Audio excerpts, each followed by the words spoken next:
Terima kasih Anda masih bersama kami. Pemirsa, TVRI Kalimantan Barat tak hanya sebagai stasiun TV nasional, tetapi juga menjadi wadah edukasi untuk memperkenalkan dunia jurnalistik. Salah satunya melalui kunjungan edukatif yang dilakukan oleh siswa kelas 11 SMA Bina Mulia, Kota Pontianak. Kalau mau masuk, masuk lah.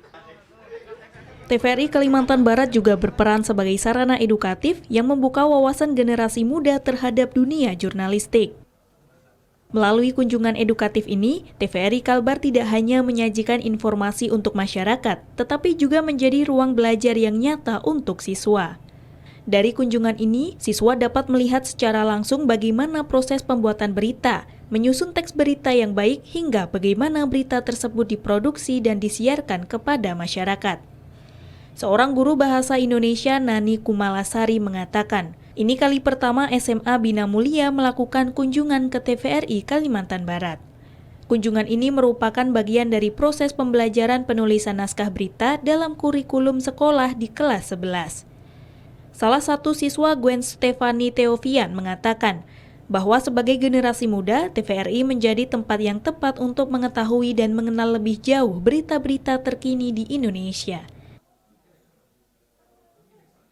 Jadi sebenarnya kunjungan ini tuh dalam rangka proses anak-anak kelas 11 belajar berkaitan dengan materi teks berita. Jadi karena di kurikulum ini, di materi pembelajarannya ada tentang membuat teks berita. Nah, jadi saya rasa ini adalah sesuatu yang tepat untuk teman-teman, anak-anak di sini belajar untuk terjun langsung gimana sih cara buat teks berita yang baik, proses membuat berita itu seperti apa, dan bagaimana proses berita itu bisa disebarluaskan. Jadi seperti itu.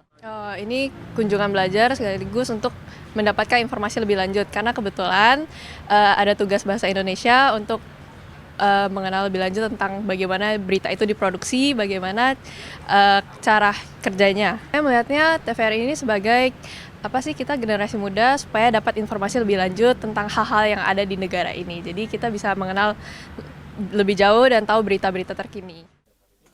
Nani Kumalasari berharap siswa mendapatkan pengalaman baru, menambah wawasan, serta mungkin tertarik untuk mendalami dunia jurnalistik di masa depan.